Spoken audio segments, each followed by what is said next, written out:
There's a choice we have to make as people, as individuals. If you want to be great at something, you have to make inherent sacrifices that come along with that. Family time, hanging out with your friends.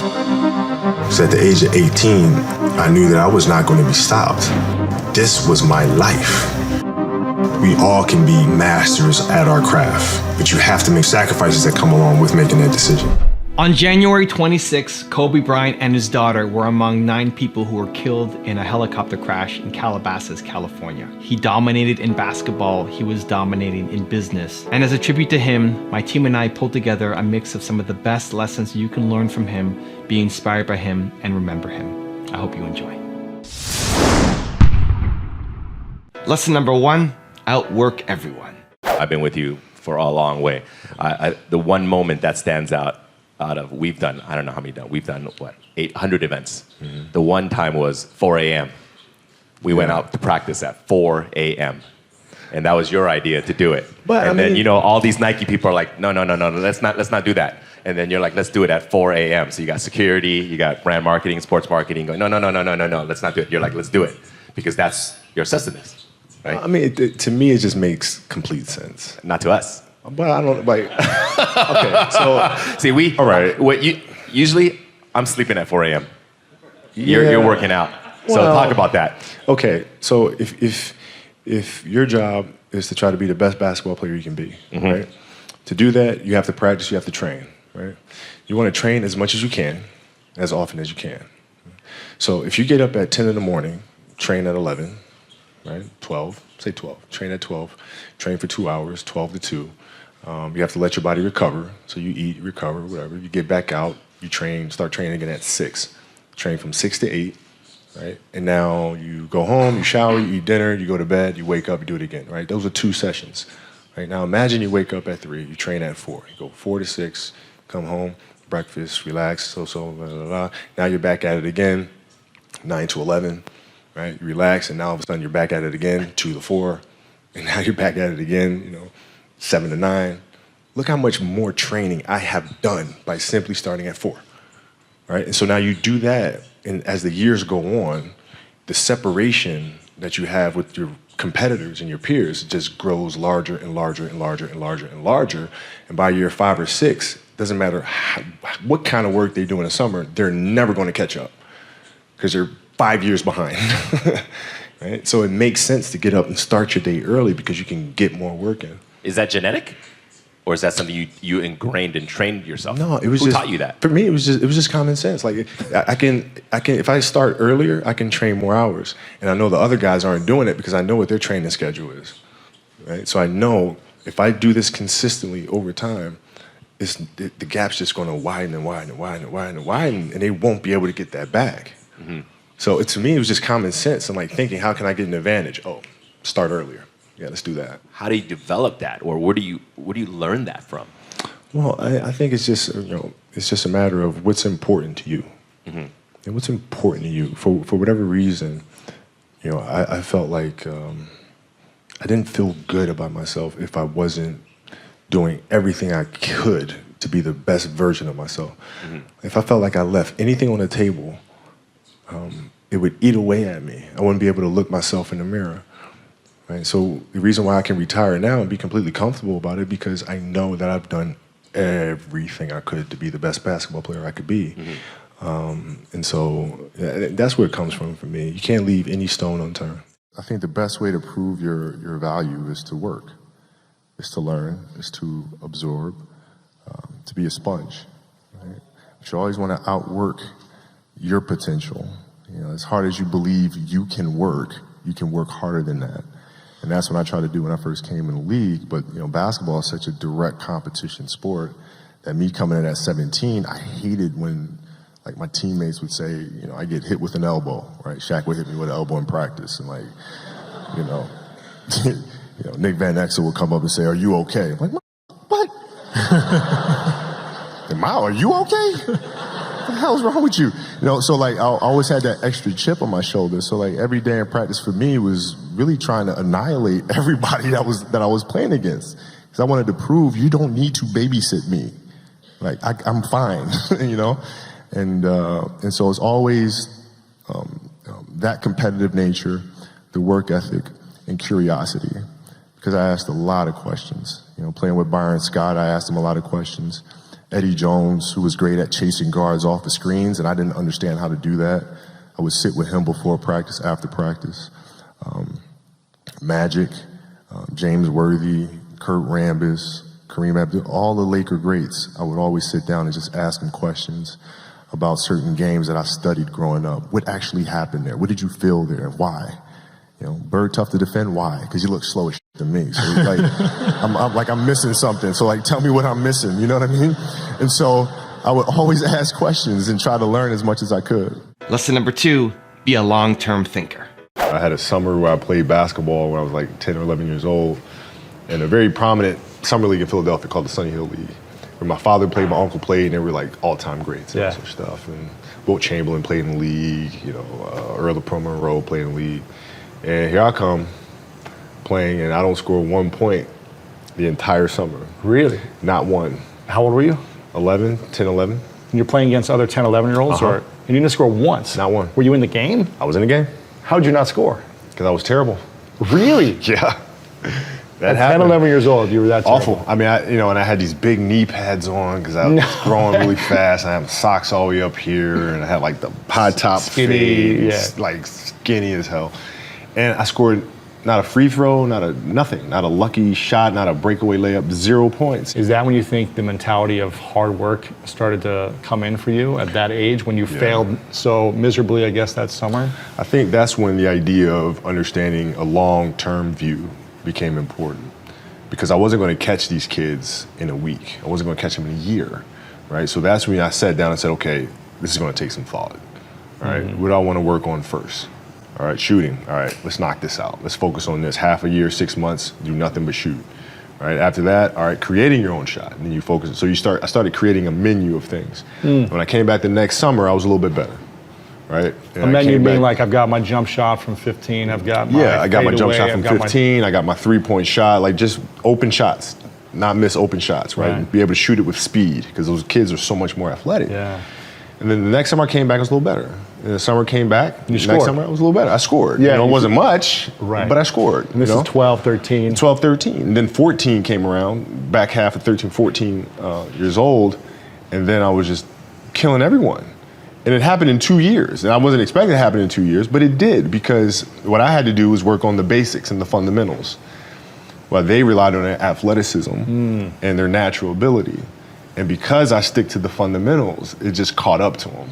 And then my body, my knees stopped hurting. I grew into my frame. And then your athleticism, once you have the fundamentals, the hard work, the mindset, and you tack on the athleticism, it's game over. Then it was game over. Wow. So from 13, you're good, average still? I was good. I was good. And then about the end of my third, like right when I was turning 14, I became the best player in the state. At 14? At 14. So from 12 to 14, you went from scoring 0 to being the best in the state of all ages. Yep. Lesson number 3, have a strong purpose. Trivial things weren't going to pull my attention. It had to be things weren't going to pull my attention. It had to be things that I had a purpose. I wanted to be one of the best basketball players to ever play.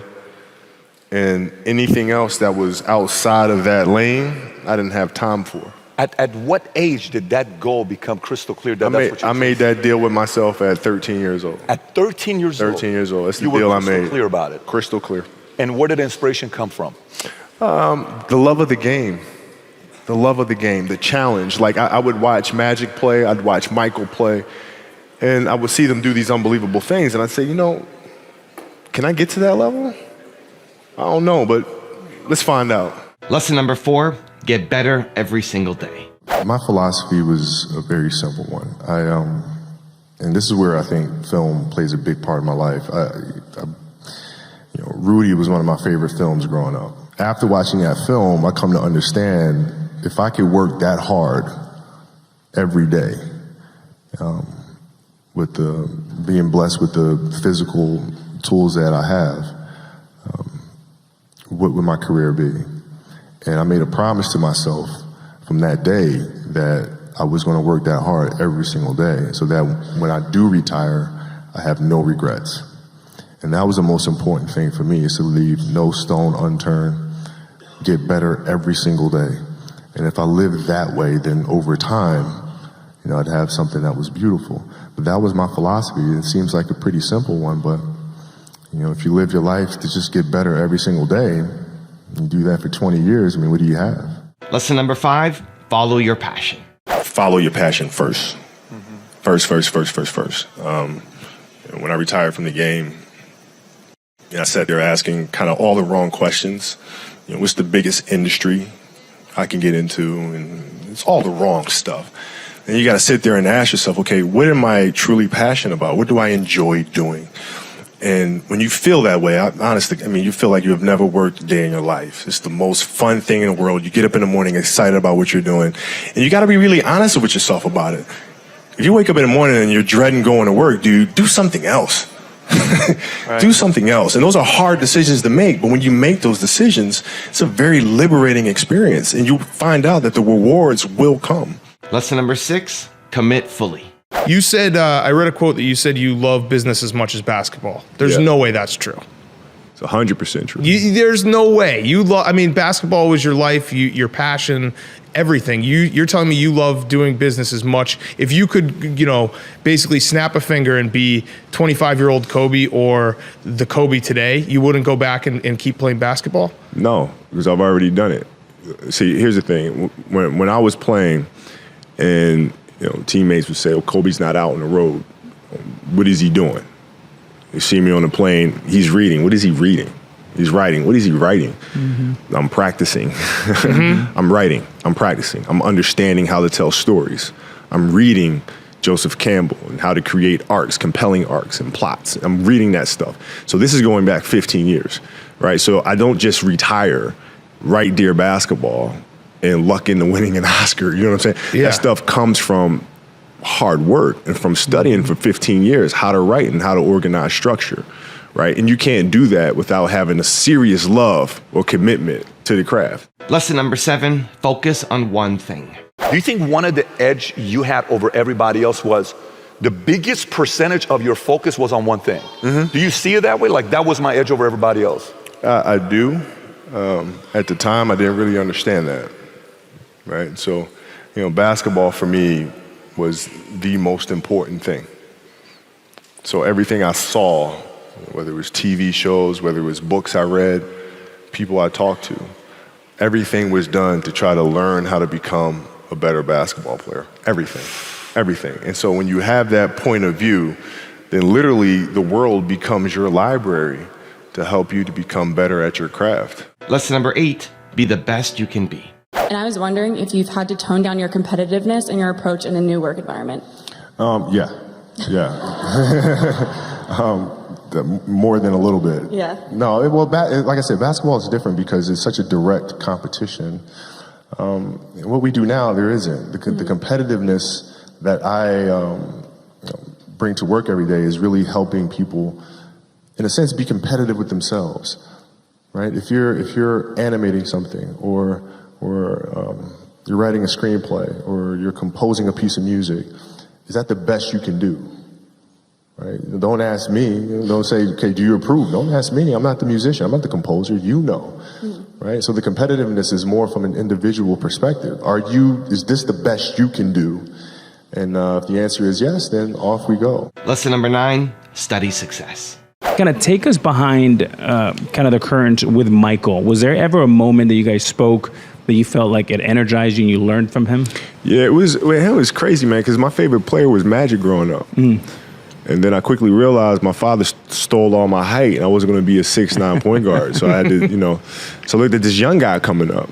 And the thing that I marveled at wasn't the fact that he was getting to the rim and doing these fancy stuff. It was like, how is he getting to the rim? How is he doing it? Right? And you look at the footwork, you look at the fundamentals, you look at the spacing, the pacing, right? And all those little things, the angles. And that's what becomes fascinating. It's like, okay, how do I get there? Right? So I started studying all those basics. And then when I came to the league, the first time I played against him, I won his respect because it was like, this kid's not scared of me at all. Right? And he saw a kindred spirit from that standpoint. And that started a relationship. And it became something where it was like, text him anytime, hits me right back. Questions, hits me right back. And we're talking all the time. Lesson number 10, learn from failures. We talk about this often, and we always talk about the fact that you can learn a lot more from the failures than you can from the successes. And you have to figure out where those landmines are, and then how to best avoid those, or help entrepreneurs, and ourselves included, figure out the clues of where those landmines are. Not that you're going to avoid all of them, right? But it's also, when you do step on one, figuring out, okay, how do you recuperate? How do you balance back and pick yourself up? Lesson number 11, protect your dreams. Dreams they should be pure. And I think a lot of times, when we're born into this world, we actually wind up going backwards. And it seems like the more we mature, the more responsible our dreams become. And the more governors we put on ourselves and our ability to dream and to reimagine. And it's always a fight for us parents and for you guys to make sure that your dreams always stay pure. And so it's not a matter of pushing beyond your limitations or expectations. It's really a matter of protecting your dreams, protecting your imagination. That's really the key. And when you do that, then the world just seems limitless. Lesson number 12, love the game. The passion came from the love for the game. I loved everything about it, like the smell of the ball. You love the smell of the ball? Yes, the ball. The smell of like brand new sneakers and like the sound the ball makes when it hits the ground. Sneakers in the gym. Sneakers squeaking. Yeah, the ball going through the net. Like all those things I love. And so the passion comes from that, because once you have that love, you just want to be a part of this thing all the time. Is there one moment where you can say it defined your passion for basketball? Is there a story or moment when you said, "Damn, that was it. That was like when I felt really passionate"? No, it doesn't. It never leaves. It never leaves. Like the game is just a part of me. So it never leaves. Even now that I'm retired, everything that I've learned from the game of basketball, I've carried it over into life. Mm-hmm. Like basketball's helped me be a better person, a better friend, a better father. Well, because there's life lessons that are within the game, like communication, like unselfishness, like attention to detail, and empathy and compassion. Like all those things are in the game. And as an athlete, if we are aware of those things, it helps us become better human beings. Mm-hmm. And you can apply that toward your post basketball days, your retirement, into your business world, your future ventures. Sure. I mean, you can apply. I was applying that even while I was playing, just in life outside of the game, and even more so now. In building a business and all these things. The kind of culture you want to have. All those things are directly learned from the game of basketball for me. Lesson number 13, work the hardest. I read a story that you used to play guys to 100. You'd be like, you have to stay in this gym and play me to 100. And what was the biggest margin of victory you'd ever win at? In high school, I used to spot guys 99 to 100. No kidding. But listen, these practices are meant to be competitive. They're meant to be competitive. If your practices aren't more competitive than the games themselves, you're doing the wrong thing. Mm-hmm. And most of these teams and coaches have gotten into a mindset of resting players. Mm-hmm. Oh, it's too much. We're not going to practice light day. Phil never gave us a light day. Mm-hmm. There's no days off. You show up and you work. Yeah. You practice. Yeah. And practices are going to be worse. They're going to be more physical. There's going to be more trash talking. And I'm going to let you know. Right? Yeah. If you didn't show up today, I'm going to let you know. Yeah. And it's going to be embarrassing, and you're going to hate it. But when Game 7 rolls around, the NBA Finals, you will be prepared. Lesson number 14, push through the pain. For me, it was kind of the perfect series, playing the Celtics, and then beating us in 08, and then having 5. I mean, we joke about that a lot, but the most important thing was beating the Celtics because of everything that they've meant to this organization. And it was a tough series for me. Most people don't know this, but I had a bone spur in my ankle. And then a couple games in Boston, I had to leave the game, go back in the locker room and get it injected because I could barely walk. And I had a broken finger that I was playing with. I had a cast on my right finger. And then I was having to deal with Garnett, Pierce, Ray Allen, Rondo, Rasheed Watt, all these guys. And having to try to figure out how to get through that series. And so it was a big relief to win. first and foremost. It was a relief to win and get out of that series alive. If I lost 2 to the Celtics, man, I've been miserable. And lesson number 15, the last one before a very special bonus lesson, is thrive on being an outsider. And I've always had some of my best performances on the road. You know, when fans boo, I absolutely love it. I thrive on it. They don't understand who I am. Not only am I comfortable being an outsider, that has become a source of motivation for me. So when I go to these places and you boo, it actually comforts me. Yeah. Now we have 2 special bonus clips from Kobe that I think you're gonna enjoy, and normally here I would ask you the 3-point landing questions, but instead, I think to honor his memory, I'd love to know what is your either 1 greatest memory of Kobe, or 2, what is the single lesson that you've learned the most from him that his legacy will live on through you? Let me know down in the comments below.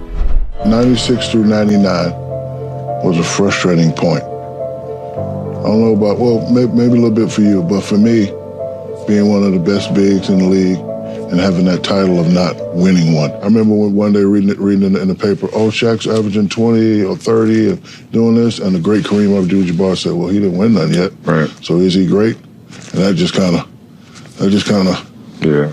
You know. Well, I one thing that, you know, I understood was your necessity to have to win one.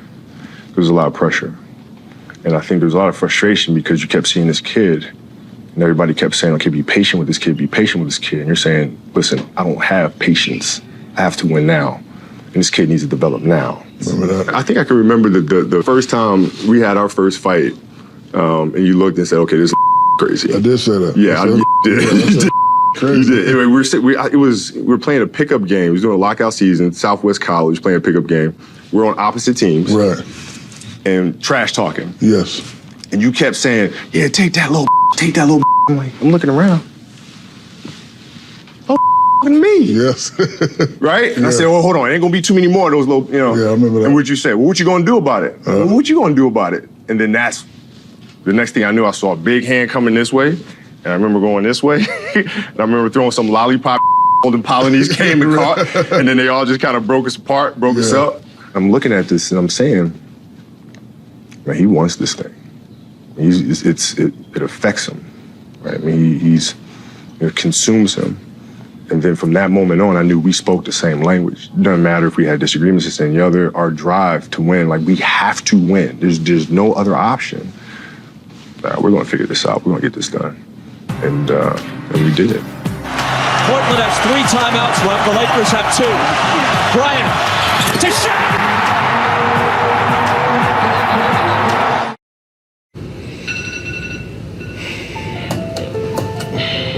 Kobe Bryant now, he's going to be retiring after. I remember season 1. You said, who is this kid? His 20th season, all with the Lakers. Had one of the greatest careers in basketball the history. The body just will not allow him to be what he once was any longer.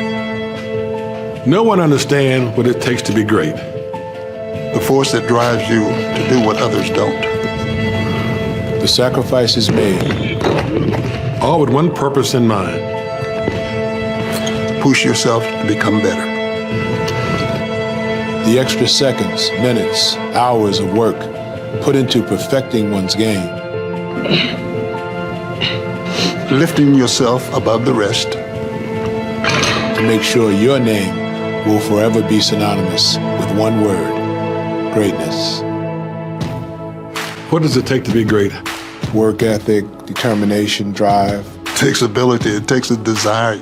Baylor moves on Russell again, turns and puts up a tremendous field goal. I think it takes years of players relying on you to take the big shot, make the great play. You know, do the things that bring success to the team. That's what it's all about. It's getting out and measuring yourself against others. And I think that when you have an attitude like that, that's part of greatness. At first I met Kobe. Kobe was just out of high school. He was out here for a workout, and I've never seen anyone work out as hard as Kobe. I've never seen anybody that prepared. He was 17 years old and was ready to play NBA basketball. That's pretty amazing. I think Jerry West was the one who said this, He said, I want this kid because this kid has more talent than anybody I have playing for me right now. And he had a great team. Just a kid who would never take a night off. Even if it wasn't going well, it was always going to be trying to slay the dragon. If you don't have that type of work ethic, you don't get to enjoy the benefits. Out to Kobe. Ball away high. What a way to finish! You really want me on the team. What's your approach to recruiting? You want first place, come play with me. You want second place, go somewhere else. Like, I would watch Magic play. I'd watch Michael play. And I would see them do these unbelievable things. And I'd say, you know, can I get to that level? I don't know, but let's find out.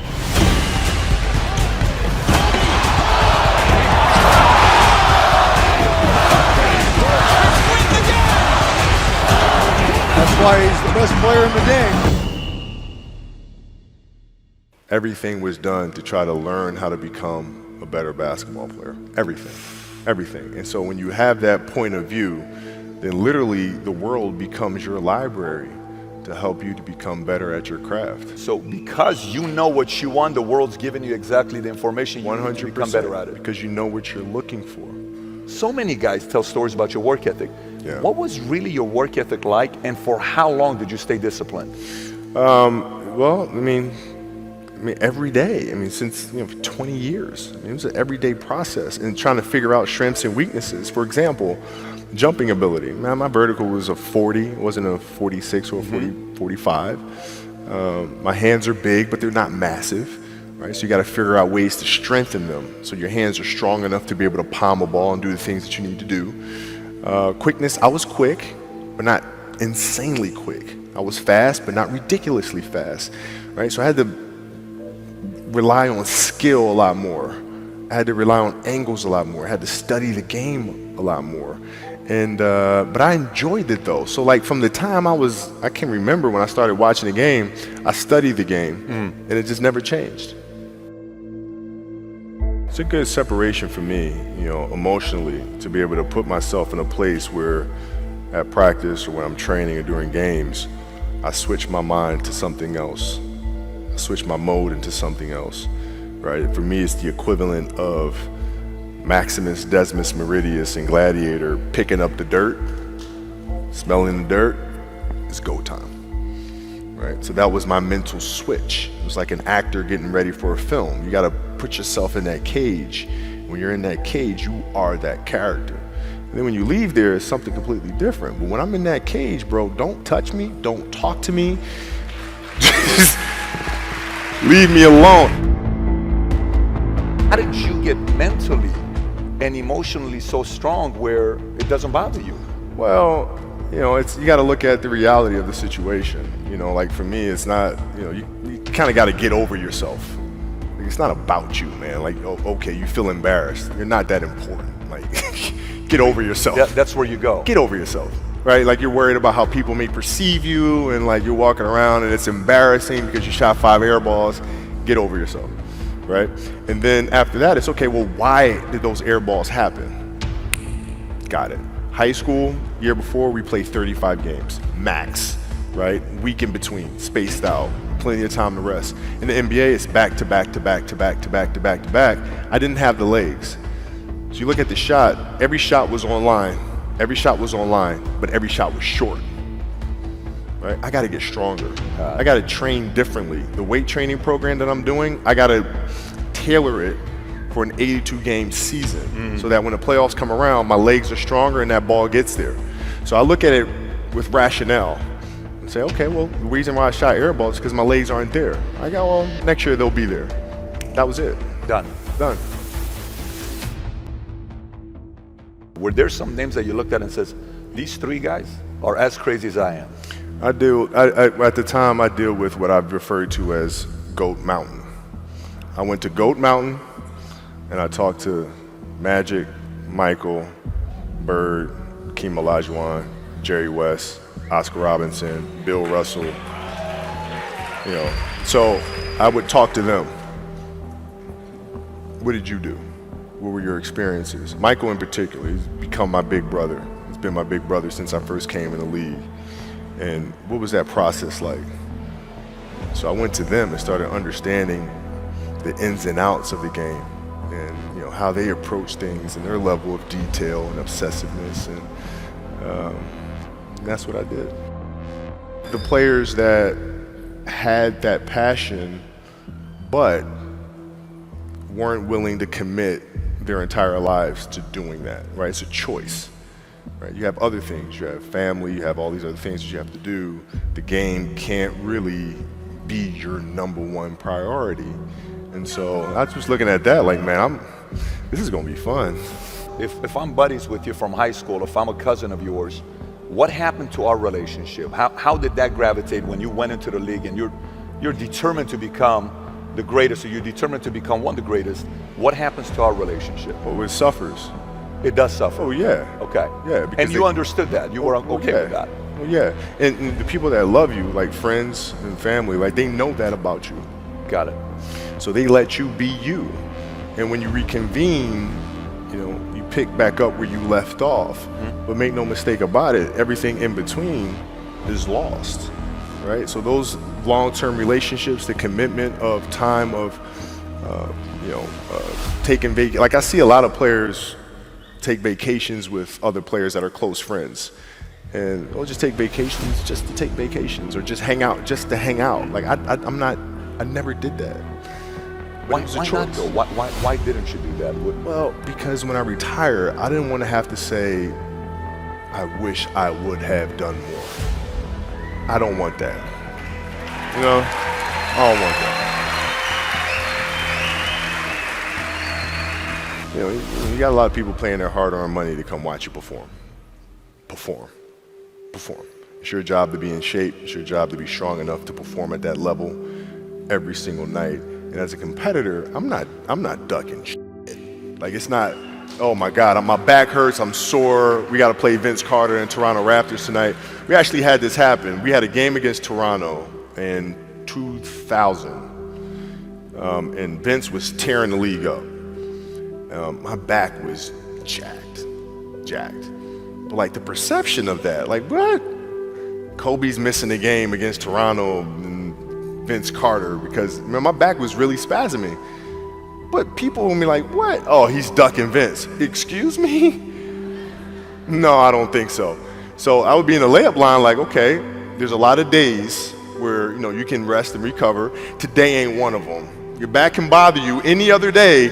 That shit ain't bothering me today. Wow. He gonna have to see me today. Yeah. Amen. Yeah. If you're looking at big investments you got to make, what is the decision-making process there? Do you call? Is there first you do your own research? You take this much time. You call an advisor. Is there a system you follow? It's pretty simple for me. It's do you understand the business? Is it a business that you can help in some form or fashion? What are the barriers of entry to that business? And then the entrepreneurs themselves, the company itself, right? Do they have a culture that you believe is sustainable? Are these leaders people that you believe in? Are they people that are obsessives? And in turn, have they created a culture of obsessiveness? So I tend to look at those 4 factors, and that's it. That's big right there, by the way. I don't know if you guys caught that right there. That's pretty massive right there. Same determination. What's your current work schedule look like today? It's different because I personally am not writing every word of the novels. I am not animating the films. What I have to do now is make sure that the people that we bring in, these obsessives that we bring in, are challenging themselves to do the best job that they think they can do.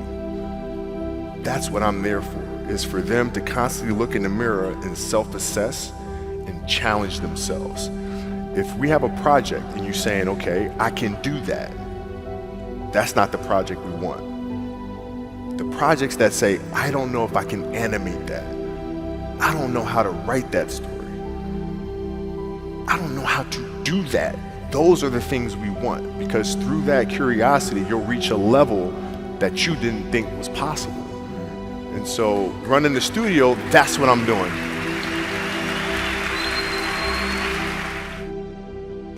you're playing against the Golden State Warriors.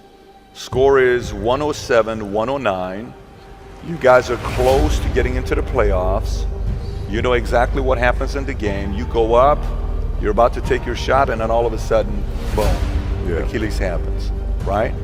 He went and hit the free throws, and then you walked off the stage. Yeah. You got the surgery done.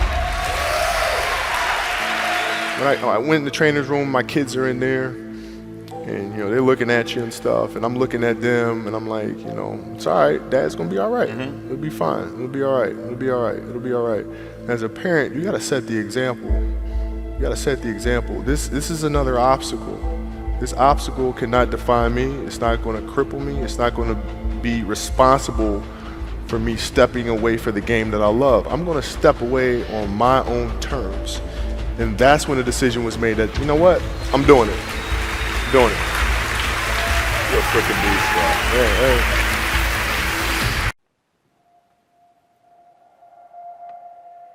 You asked for my hustle, I gave you my heart.